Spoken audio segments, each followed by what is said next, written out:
की भी बात हो रही है और ये भी बात हो रही है, पीएम मोदी की तरफ से ये कहा गया है कि मुस्लिमों को आरक्षण शब्द के नाम से डराया जाता है, उनको संविधान के नाम से डराया जाता है और ये डर का खेल विपक्ष खेल रहा है। देखिए, बहुत सीधी सी बात है, जो पूर्व इतिहास भारतीय जनता पार्टी और आरएसएस और जनसंघ का रहा है, उसके अतिरेक आप अपनी छवि अचानक कैसे बदल दोगे? अरे जिस आरएसएस ने 55 साल लगा दिए इस देश के झंडे को स्वीकार करने में और संविधान को मानने में, आज आपकी कंपल्शन मजबूरी है, क्योंकि आपके तमाम सांसदों ने पूरब से लेकर पश्चिम तक और उत्तर से लेकर दक्षिण तक इस बात को कहा है कि हमें ताकत दो ताकि हम इस देश का संविधान बता दें। और अभी हमारे एक मित्र जो है अग्निवेश जी, पता नहीं कब उन्होंने देश का संविधान पढ़ा या नहीं पढ़ा, हमें नहीं पता, लेकिन झूठ परम बोलते हैं। क्या? अरे आपसे कम तो हिंदू हम भी नहीं है, ना सनातनी आपसे कम है अग्निवेश जी, कि आपसे हमको भी मान्यता लेनी पड़े। अरे सुनो पहले, क्या झूठ बताइए ना, क्या झूठ? पहले सुनो पहले। हिंदू ही था। आपने धर्म निरपेक्ष को बदल के पंथ निरपेक्ष किया गया था, संशोधन किया गया था। प्रियम्बल में धर्मनिरपेक्ष शब्द पहले था।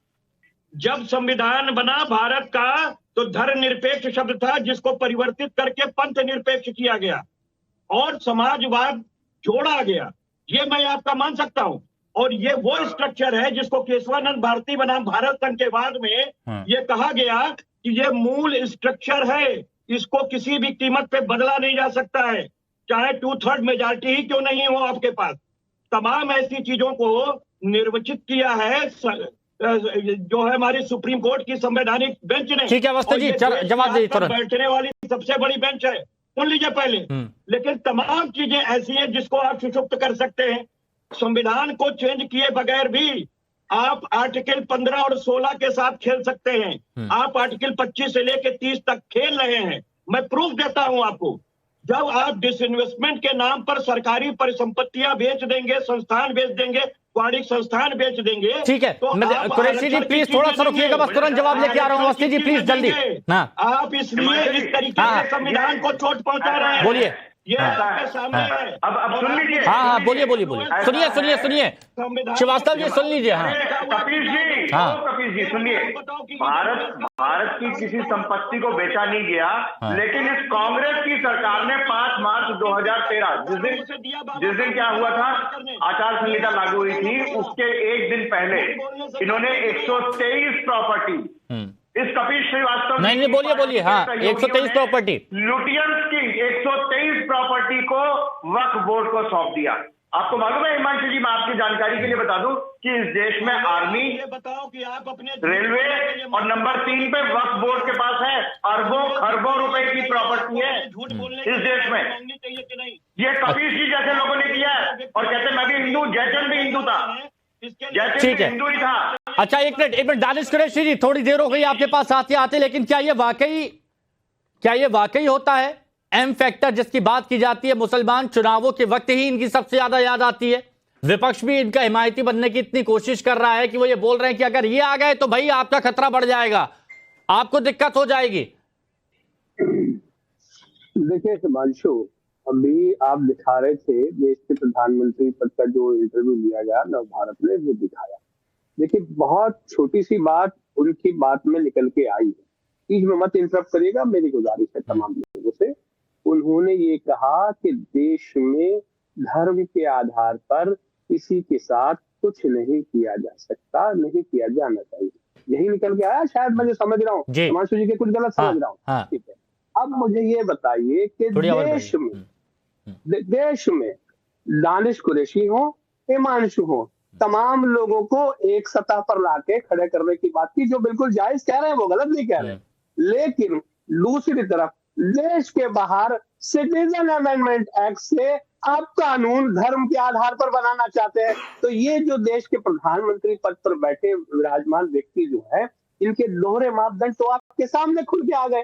बताइए आप उनसे ये पूछ लीजिए कि या तो वो अभी आप सीएए को धर्म से जोड़ रहे हैं, बिल्कुल अल्पसंख्यकों की वहां पर बात की गई थी, अल्पसंख्यक नहीं किसके सुनिए किसके क्या बात की गई थी, बात ये नहीं नागरिकों को दिया गया, देश के बाहर के नागरिकों को नहीं दिया गया। हिमांशु ऐसे नहीं होगा, हाँ। सबके बीच में बोलते नहीं, मैंने आपसे पूछा, मैंने वो अल्पसंख्यकों के बारे में बात की गई थी, उसको आपने मुसलमान से जोड़ा है। हाँ ठीक है, आगे कंटिन्यू करिए। मुसलमानों से सुनिए, मुझे ये बताइए, मैं ये कह रहा हूँ कि अल्पसंख्यकों की आप बात कह रहे हैं, उसमें ये बता दीजिए कि क्या मुसलमान इंक्लूडेड है, और अगर नहीं है या और कोई जू इंक्लूडेड है, नहीं है, तो मुझे ये बता दीजिए कि आप धर्म के आधार पर अगर किसी को कुछ दे नहीं सकते, किसी पर पाबंदी नहीं लगा सकते, देश के लोगों के लिए ये कानून है, तो देश के बाहर से आने वाले लोगों के लिए कानून कैसे अलग है? प्रेम शुक्ला जी तुरंत जवाब दे दीजिए। देखिए वही बात हो गई जी। देखिए यही भाव, इसी को कहते हैं भ्रम फैलाना। भाई इस देश का संविधान समानता का अधिकार देश के नागरिकों को देता है, पहली बात। तो देश के बाहर के नागरिकों के समानता का अधिकार के तो संविधान में कोई व्यवस्था ही नहीं है। दूसरी बात, जब हम कह रहे हैं कि इस्लामी देश, जो हमारे देश का जब बंटवारा हुआ तो महात्मा गांधी, पंडित जवाहरलाल नेहरू, पंडित मदन मोहन मालवीय, इन सारे, सरदार पटेल, इन सारे लोगों ने ये तय किया था कि जो लोग पाकिस्तान, पूर्वी या पश्चिमी पाकिस्तान में जो अल्पसंख्यक समुदाय है, वहां जो है बौद्ध है, जैन है, पारसी है, ईसाई है, हिंदू है, अगर उसको वहां उत्पीड़न होगा, यही लियाकत समझौता भी है इसी के आसपास, तो उसको हम भारत में नागरिकता देंगे। तो भाई बताइए, बांग्लादेश में अल्पसंख्यक मुसलमान है, पाकिस्तान में अल्पसंख्यक मुसलमान है, अफगानिस्तान में अल्पसंख्यक मुसलमान है, और वहां इस धर्म के आधार पर मुसलमानों का उत्पीड़न हो रहा है। अगर कोई मुसलमानों का उत्पीड़न होगा तो सीएए के अलावा जो भारत की नागरिकता का जो सिटीजनशिप एक्ट 1956 है, उसे मेरिट के आधार पर, जैसे अदनान सामी को हमने दिया है, इस देश में अदनान सामी जैसे बहुत सारे ऐसे मुसलमान भी पाकिस्तान से आए हैं जिनको उनकी मेरिट के आधार पर नागरिकता दी गई है, लेकिन जो वहां धर्म के आधार पर उत्पीड़ित किए गए हैं और 2014 के पहले भारत में आ चुके हैं, ऐसे लोगों को नागरिकता देने के लिए सीए नहीं, ये कई मंचों पर, कई डिबेट में, कई पहलुओं पर इस बारे में बहुत विस्तार से बताया भी गया है, बहुत विस्तार से इस बारे में जिक्र भी किया गया है। दानिश जी, मेरे को लगता है डिरेल करने के लिए मुद्दा उठाया था आपने, है ना? बहुत माकूल जवाब है। सुनिए, जवाब सुन लीजिए। भाई किसकी नागरिकता जा रही है बताओ ना दानिश मियां, नागरिकता किसकी जा रही है बताओ, किस मुसलमान की नागरिकता जा रही है? भारत के दानिश जी बोलिए दानिश जी तुरंत बोलिए। नागरिकता जा रही है? शुक्ला साहब सुनिए, देखिए मैं आपको एक बात बताऊं, अगर आप ये मैरिट बता रहे हैं कि वहां जुल्म और ज्यादती हो रही है, तो सेक ऑफ आर्ग्यूमेंट समझ लेते हैं, तो आपका सवाल, देश के प्रधानमंत्री पद का सवाल ये होना चाहिए था कि मुसलमानों की क्या परिस्थिति है जिसके मेरिट की, आप वहां मेरिट की बात कर रहे हैं, यहाँ मेरिट की बात नहीं कर रहे। जो लोग भी अगर आरक्षण की बात कर रहे हैं, वो जितने भी कमीशन हैं, उन कमीशन, तो मुझे ये बताइए ना कि धर्म के आधार पर किसी व्यक्ति विशेष, किसी विशेष का विकास या फिर किसी को आगे, ये तो गलत है ना कि धर्म के नाम पर ये नहीं होगा ना।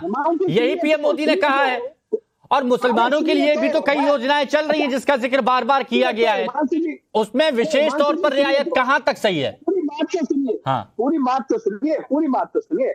सवाल ये है कि देश के प्रधानमंत्री जी का सवाल ये होना चाहिए था कि भाई आप मैरिट लाइए और लाके बताइए कि क्या आधार है आपका। अगर आपके पास आधार है, लेकिन वो सिरे से खारिज कर रहे कि मैं हूं तब तक मुसलमानों को आरक्षण लेने नहीं दूंगा, ये जो नहीं आरक्षण, देखिए मुसलमान, आप किसी का हक छीन के, मैं एक बात क्लियर यहां पर करना चाहता हूं, थोड़ा सा पूछना भी चाहता हूं, मैं आता हूं अवस्थी जी, लेकिन लोकेश जिंदल जी ये बताइए कि ओबीसी के आरक्षण में से हक मार के मुसलमानों को अगर आरक्षण वहां पर दिया जाएगा तो क्या आप इसके पक्ष में हैं, क्योंकि आप लोगों की तरफ से किया गया है, मैं ये पूछना चाहता हूं। देखिए, अगर आप आर्टिकल 16 क्लॉज 4 को पढ़ें और उसके साथ सुप्रीम कोर्ट की जजमेंट पढ़ें, तो उसमें क्लियरली ये लिखा गया है कि सामाजिक और शैक्षणिक आधार पर जो भी वर्ग पिछड़े हैं, उसमें धर्म के नाम पर भी, अगर हम जो भी हिंदू धर्म के नहीं हैं और ऐसे लोग जो सामाजिक और शैक्षणिक तौर पर पिछड़े लोग हैं, तो आप उसको ओबीसी के तहत रिजर्वेशन दे सकते हैं। और अगर कोई भी आर्बिट्ररी रिजर्वेशन देता है स्टेट, तो उसको सुप्रीम कोर्ट स्ट्राइक डाउन कर देगा। अच्छा, अगर 1994 में ऐसा कोई भी आरक्षण दिया होता जो कि आर्टिकल 16 नहीं मैं देखिए अब मैं उसको स्ट्राइक डाउन किसी अधिवक्ता से बेहतर तरीके से मैं यहां पर नहीं समझ सकता या फिर समझा सकता हूं, लेकिन ये जो हुआ था 1994 में कर्नाटक में हुआ था, जो तेलंगाना में हुआ था, क्या वो सही था? बिल्कुल हिमांशु जी, वो सही था।